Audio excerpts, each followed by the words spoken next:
ඒ කොහොමද ඔයාලට අපිට ටිකක් වැස්සාද බබත් නිදාගත්තා මට පොඩි වැඩක් කරන්නත් තියෙනවා ඉතින් මම හිතුවා චුට්ටක් එළිය බලනම එතකොට එනවා කියලා මට ඉතින් බබත් එක්ක උයද්දි ටිකක් අමාරුයි එයා එක වෙලාවට ඩිස්ටර්බ් කරනවා වෙලාවකට හොඳට ඉන්නවා ඉතින් එයා එක වෙලාවට එක විදියයිනේ මම හිතුවා මට ඕන දේවල් කපලා ලෑස්ති කරලා තියාගන්න ෆ්‍රිජ් එකට දාලා ඒක ලේසි කියලා මට හිතුණා. මම එහෙම සාමාන්‍යයෙන් කරගන්නේ නැහැ. මොකද මට කියන එක ඉක්මනට කරගන්න පුළුවන් දෙයක් නිසා. ඒත් මම ඒක තවත් ලේසි කරගන්න මේ දේවල් කරලා තියන්න ඕනේ කියලා. මම ලුණු සුද්ධ කරගත්තා. ඒකට සුදු ලුණු, තව අවමිරිස් ඒ ටික. ඒකට ඒ තුනනේ අනිවාර්යයෙන්ම දාන්නේ. ඒ තුන දාන්න නැතිව හදන එළවලුවක් නෑ නේ සාමාන්‍යයෙන්. හැම එකටම ඒක දානවමයි අනිවාර්යෙන්ම. ඉතින් ඒක නිසා අද සතියේට කියන්නේ මම දවස් 5කට වගේ උතන ගත්තේ. මම අරගෙන ඒ ටික සුද්ධ කරලා හොදලා ෆ්‍රිජ් එකට දාන්න ලෑස්ති කරගත්තා. ඉතින් මම ඔය කරන්න ගත්ත වැඩේ අර ටිකක් බෝරින් වැඩක්. ඉතින් මේ එහෙනම් මම හිතුවා මේක වීඩියෝ කර ඔයගොල්ලත් එක්ක කියව මේ වැඩේ කරනවා කියලා. ඔය මගේ පීය කැපෙන්නේ නැහැ. මොකද මේ මං චූටි පීයක් ගත්ත ඔය වැඩේට ලේසි වුණා. එයාට කැපෙන්නේ නැහැ. ඔය වගේ වැඩවලදී කපන ඒවා ඉක්මනට කරගන්න නම් හොඳට කැපෙන පීයක් තියෙනවා. ඉතින් මේ එහෙම නැති වුණොත් එහෙම එපා වෙනවා අපිට උයන වැඩේ. බලන්නකො මම දැන් තව ටිකකින් පීයක් මාරු කරනවා. මොකද මේ මම ඒක අතට අද කරලා කපනවා මිසක් පීයෙන් ටිකක් කැපෙනවා අඩුයි.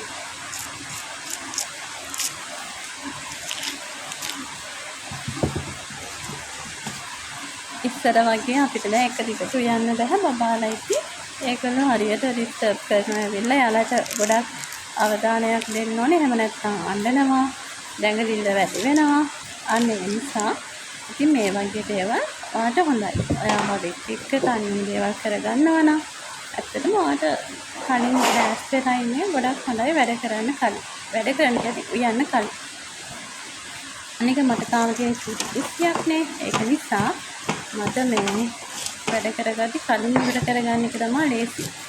එහෙනම් ඉක්මනට හැදි වෙන්නේ නැතිව ඒක කරගන්න පුළුවන්. අන්න බලන්න. ඒ පියන ටිකක් හොඳයි. හැබැයි ඒකේ තරම්ම හරිත් නැහැ.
මම මොකක් හරි වැඩක් කරනවා නම් මේ වගේ දෙයක් හරි වොයිස් දාන්න ගියා. අර වෙලේ මට යනවා බබා අඬනවා වගේ. ඉතින් මම ওই දැන් බැලුවෙත් මට එහෙම ඇහිලා තමයි. ඒනත් ඇත්තට මෙහෙම නැහැ. මම හිතන්නේ ගොඩක් අම්මලාට එහෙම තමයි. ගොඩක් එකට මම අහලා තියෙනවා සමහර අයගේ විතරම ඇහෙනවලු මේ වොයිස් දාන්න ගියත් බබා අඬනවා වගේ මම කතා කරනවා ඒ කෑ ගහනවා වගේ. මටත් ඒක තියෙනවා දැන්. ඉතින් බලන්නකො සුදු ලුණු කපන්න ගියාම හරි අමාරුයි. ඒවට පොත්ත නිකන් ඇලිලම වගේ තියෙන්නේ ඒ ලුණු ගෙඩියට. ඉතින් මට හරි අමාරුයි මේ ඒව සුද්ධ කරන්න. ඉස්සර නම් ගොඩක්ම කැමති නෑ ওই චූටි ලුණු. රතු ලුණු එහෙම ගන්න කැමතිම නෑ. එහෙම නම් හරි අමාරුයි ඒවා සුද්ධ කරන්න. ඉතින් ලොකු ලුණු තමයි ගන්න. හැබැයි දැන් නම් ටික ටික හැම දෙයකම හුරු වෙලානේ. ඒ නිසා හැම දෙයක්ම ටික ටික කරගත්තා. ඔන්න ඉතින් අනිත් කරදරේ. ආසාවට හැමතැනින්ම කෑලි කොන්නේ කැපුවට වැඩක් කරලා නම් මාරම නිට්ටර් හැම වෙලේම ඉස්සරහට එනවා. මම අල්සම නැහැ උයද්දී ඔය කොණ්ඩ කඩාගෙන කෑලි ඉස්සරහට දාගෙන කොණ්ඩ කෑලි එහෙම ලියන්න ඒක දකින්න කෙනෙක්ට හරිත් නෑ මටත් හරියම ඒක අපහසුයි.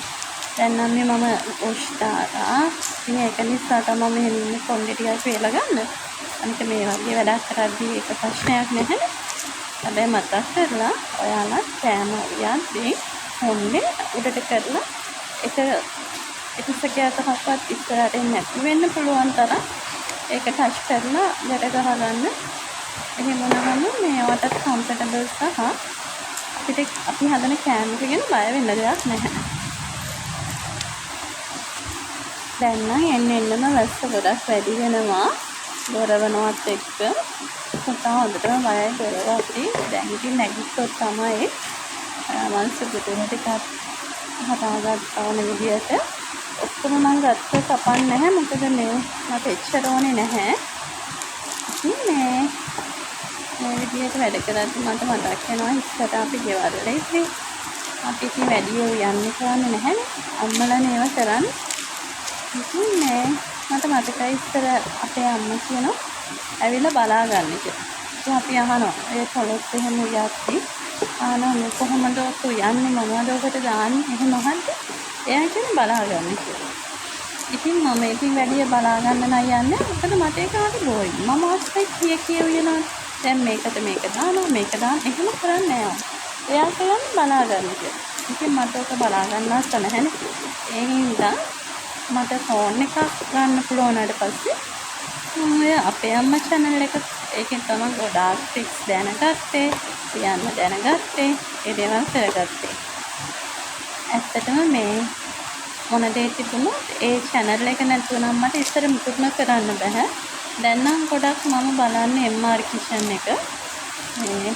ඒ මොන වුණත් ඒ channel එකම මාරම හොඳයි, මාරම හෙල්ප් එකක් වුණා මට අලුත් දේවල් උයන්න එහෙම ඉගෙන ගන්න. මොකද හැම වෙලේම අම්මලා කතා කර අර කොහොමද මේක කොහොමද කියලා අහනවට වඩා මට ඒක ලේසි වුණා බලාගෙන කරන එක. අනික හොඳට මතකත් හිටිනවා.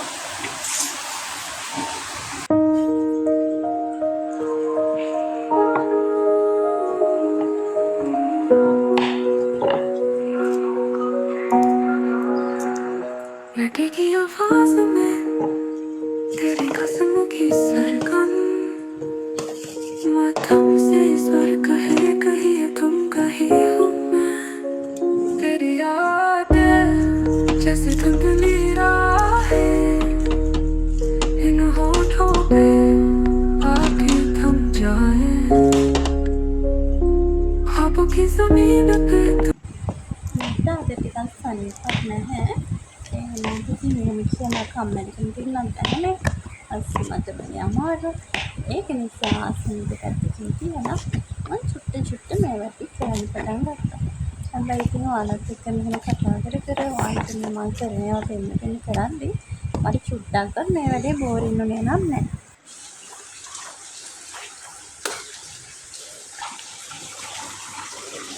දැන් ඉතින් ඊළඟට තියෙන්නේ මම ආසම නැති එක.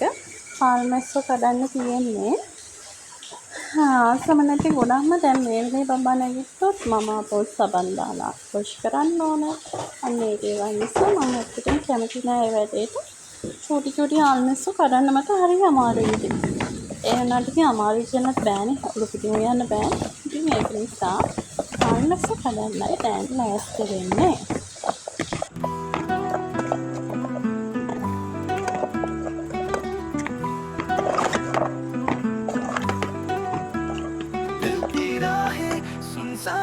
कोई खबर ना सच्चा अरमान है आँखों में अश्कों का समंदर सपनों की कश्ती खो गई बंदर उसने जो कहा वो ना मिला, बेरंग हो गई सारी मंजिलें यहाँ, धड़कन भी चुपचाप चलती रही, न कोई हम सफर न दिल लगी रही। क्यों अकेली रातें डराती है, यादों की परछाइयां सताती है, इन टूटे सपनों की चुभन बिन बताई कहानियां कविताएं जली कभी।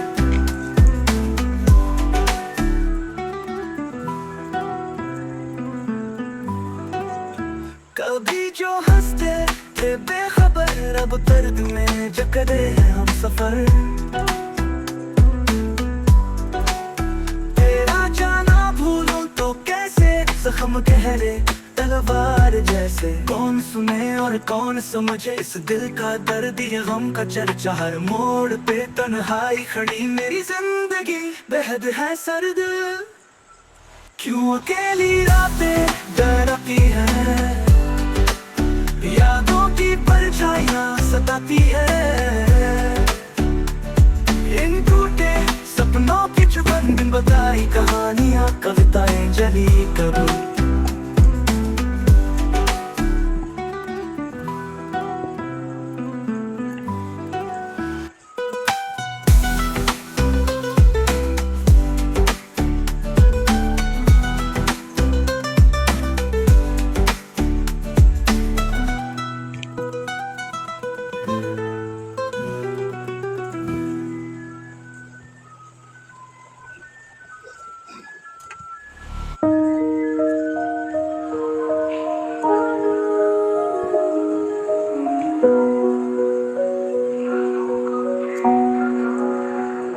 लगेगी आवाज में तेरी कसम की सरगम, माथम से स्वर कहे कहीं तुम कहीं हो मैं, तेरी यादें जैसे धुंधली राहें, इन होठों पे आके थम जाए, ख्वाबों की जमीन पे तुमको ढूंढे, दिल का ये सांस कर बोले।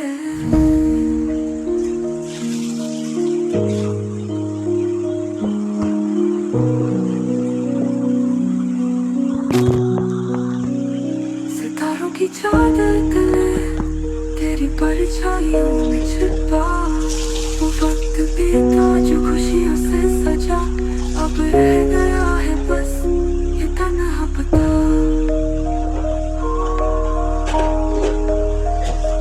रुके हुए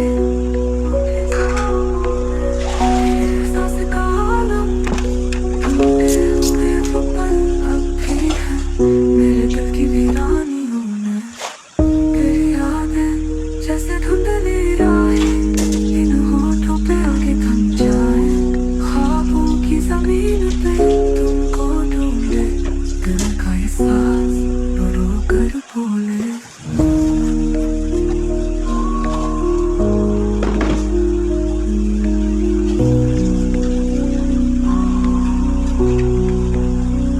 सितारों की चादर तले तेरी परछाइयों में छिपा, वो वक्त बीता जो खुशियों से सजा, अब रह गया है बस ये तन्हा पता। रूठी हुई फिजाओं में तेरे एहसास का आलम, टूटे हुए वो पल अब भी है।